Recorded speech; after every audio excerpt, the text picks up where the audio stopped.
नवरा बायको होते. नवरा मुंबईमध्ये कामाला होता. 40-45चं वय असेल. 20 वर्षाचा संसार होता महाराज. नवरा बायकोचं नातं इतकं घट्ट होतं की नवऱ्याला काय झालं तर बायकोच्या डोळ्यातनं पाणी यायचं आणि बायकोला काय झालं तर नवऱ्याच्या डोळ्यातनं पाणी यायचं. एकमेकांसाठी जगत होते, सुखानं जगत होते, सगळं चांगलं चाललं होतं. हा रोज सकाळी 9 वाजता घराच्या बाहेर जायचा, पावणे 10 वाजता एका पानाच्या टपरीवर जायचा. 2 रुपयाची नोट देऊन पावणे 2 रुपयाचं एक साधं पान विकत घ्यायचं आणि उरलेले 25 पैसे त्याच पाण्याच्या ढेल्याजवळ असलेले एक भिकारी बसलेला असायचा, त्या भिकाऱ्याच्या थाळीमध्ये टाकायचा. 20 वर्ष क्रम चुकला नाही. रोज सकाळी 9 वाजता घराच्या बाहेर जायचा, पावणे 10 वाजता त्या पानाच्या टपरीवर पोहोचवायचा. 2 रुपयाची नोट देऊन पावणे 2 रुपयाचं एक साधं पान विकत घेऊन उरलेले पैसे भिकाऱ्याच्या थाळीत टाकायचा. 20 वर्ष नियम. सगळं सुरळीत चाललं होतं, परंतु अचानक कुणाची तरी नजर लागली आणि बायको आजारी पडली. काळजीपोटी याने लवकरात लवकर दवाखान्यात उचलली. डॉक्टरांनी तपासण्या करून सांगितलं की तुमच्या बायकोला भयंकर असा कॅन्सर झालाय. पायाखालची जमीन हादरली. काय करावं काही सुचना झालं, कळना झालं. डॉक्टरांनी सांगितलं जर तुमच्या बायकोला वाचवायचं असलं तर ऑपरेशन करावं लागेल. आणि ऐका ना दादा, जर ऑपरेशन करायचं असेल तर 1 लाख रुपये लागतील. अरे 1 लाख कुठून आणावेत, कसं वाचवा बायकोला? पोटाची खळगी कशी बशी भरतो आपण आणि दिवस ढकलतो. 1 लाख कसे आणावेत, कुठून आणावेत? परंतु स्वतःच्या मनाला धीर देत त्यानं सांगितलं की डॉक्टर साहेब मी पैशाचं काहीतरी करतो, परंतु तुम्ही माझ्या बायकोला वाचवा. तुम्ही माझ्या बायकोकडे बघा. तिथून बाहेर पडला, सरळ नातेवाईकांच्या दारामध्ये गेला. नातेवाईकांना सांगितलं माझी बायको दवाखान्यात ऑपरेशन करायचं, 1 लाखाची गरज आहे, पैसे द्या. परंतु नातेवाईकांनी दारं लावून घेतली आणि तो त्यांच्या दाराच्या बाहेर निघून गेला. ज्या मित्रांनी सुखामध्ये साथ दिली होती त्या मित्रांकडे गेला. अरे माझं आयुष्य वाचवा, माझं जगणं वाचवा, माझी बायको वाचवा, 1 लाखाची गरज आहे रे, बायकोचं ऑपरेशन करायचंय, पैसे द्या. परंतु मित्रांनी सुद्धा दारं लावून घेतली.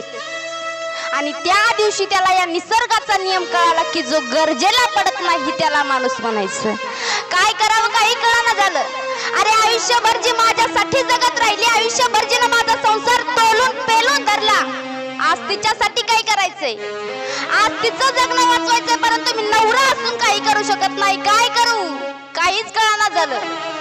कुठंतरी वाचलेलं असायचं दगडाखाली पैसे असतात, अचानक सापडण्यासारखं जायचं, परंतु दगडाखाली फक्त आणि फक्त माती असायची. काळजात सुद्धा तशीच माती व्हायची, विवश होऊन जायचा. कुठंतरी वाचलेलं असायचं, पैसे असतील बाबा, कुणीतरी पैसे देईल मला, परंतु कुणी सुद्धा पैसे देत नव्हतं. अरे कुणीच नाही का पैसे देणार, कुणीच नाही का मदत करणार. जो नवरा स्वतःच्या बायकोला वाचू शकत नाही त्याचा जगण्याचा काय अधिकार, काय अधिकार जगण्याचा, म्हणून सरळ नाथ सागराकडे गेला आणि पाण्यामध्ये उडी टाकली. जशी उडी टाकली तसा वर आला, बायकोचा चेहरा डोळ्यासमोर आणला. अरे आपण जर असं केलं तर बायकोनं कुणाच्या तोंडाकडे बघायचं, बायकोनं काय करायचं. माझी जर ही परिस्थिती तिला कळाली तर याही परिस्थितीत ती म्हणेल अहो नसतील पैसे तर नसू द्या, नाही झालं माझं ऑपरेशन तर नाही होऊ द्या, परंतु तुम्ही स्वतःच्या जीवाला त्रास करून घेऊ नका. मरणाच्या काठावर आपली बायको फक्त आपलाच विचार करेन या विचाराने त्याला भरून आलं.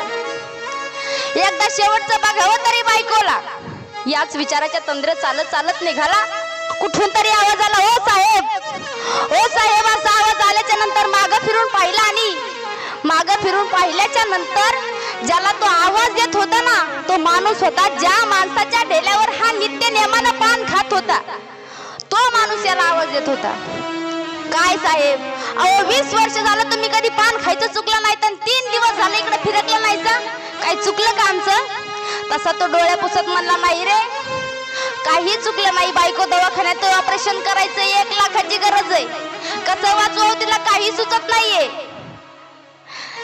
त्या पानावाल्याचे डोळे सुद्धा भरून आले. त्यानं त्याच्या खांद्यावर हात ठेवला आणि म्हणाला, साहेब आपली प्रॉपर्टी म्हणजे आपला हा पानाचा ढेला आहे, इकला तर 25,000 आहे त्याला. तुम्ही जर म्हणत असाल तर आताच्या आता हा पानाचा ढेला इकतो.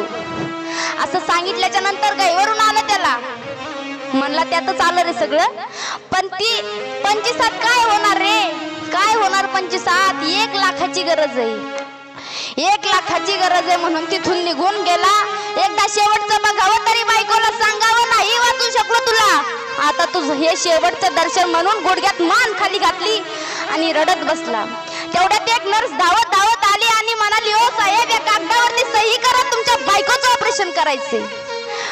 स्वर्ग भेटल्याचा आनंद झाला. काय करावं काय कळना झालं. 1 लाख कुणी भरले. अरे माझ्या बायकोला कुणी वाचवलं, माझा संसार कुणी वाचवला. तेवढ्यात त्या नर्सने सांगितलं, तो समोर दिसतोय ना घोंगडं पांघरलेला, त्या माणसानं तुमच्या बायकोचे 1 लाख रुपये भरले. धावत धावत गेला आणि त्या फाटक्या माणसाला पाठीमागून कडकडून मिठी मारली. धन्य धन्य आहेस तू. अरे कोण आहेस तू, का केलंस? आज तुझ्यामुळे माझा संसार वाचला, तुझ्यामुळे माझं जगणं वाचलं, माझी बायको वाचली. का केलंस तू? अरे कोण आहेस तू म्हटल्याच्या नंतर कोण आहे हे पाहायला मान वर केली आणि आश्चर्याचा धक्का बसला. गेली 20 वर्ष हा नित्यने मनाच्या पानाच्या ढेल्यावर पान खात होता. 2 रुपयाची नोट देऊन पावणे 2 रुपयाचे एक साधे पान विकत घेत होता आणि उरलेले पैसे ज्या पानाच्या भिकाऱ्याच्या थाळीमध्ये टाकत होता ना, तो भिकारी आज याच्या बायकोच्या ऑपरेशनाचे 1 लाख रुपये भरून निघाला होता. अरे का केलंस तू? काय गरज होती त्यावेळेस? तो भिकारी सांगतो, चित्ती नाही असं त्याचा पांडुरंग दास. अरे गेली 20 वर्ष तू नित्यने मन माझ्या थाळीत टाकत राहिलास. 20 वर्ष तुझा नियम कधी चुकला नाही रे. परंतु आज एक दिवस मी तुझ्या थाळीत टाकलं म्हणून काय झालं आणि बिघडलं कुठं? त्यावेळेस अरे वरचा तो बसलेला असतो ना, तो सगळं पाहत असतो. तुम्ही फक्त दर दिवस पैसे देत राहा, 25-25 पैसे देत राहा. तो एक दिवस 1 लाख रुपये दिल्याशिवाय राहणार नाही. काय? तो एक दिवस 1 लाख रुपये दिल्याशिवाय राहणार नाही. कारण भगवान परमात्म्याचा स्वभाव असा आहे, गेशी तेव्हा देशी ऐसा अससी उदार. जोपर्यंत तुम्ही काही देत नाही तोपर्यंत भगवान परमात्मा सुद्धा काही देत नाही.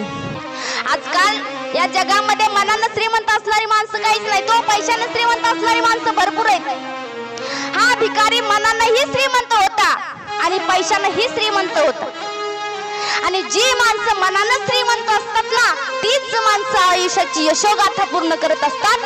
तीच माणसं हे जग घडवतात, इतिहास घडवतात. म्हणून आज प्रत्येकाला माझी विनंती की दादानो, तुम्ही मनाने श्रीमंत व्हा आणि काहीतरी द्यायला शिका. तोपर्यंत जीवनात काहीही अर्थ राहणार नाही.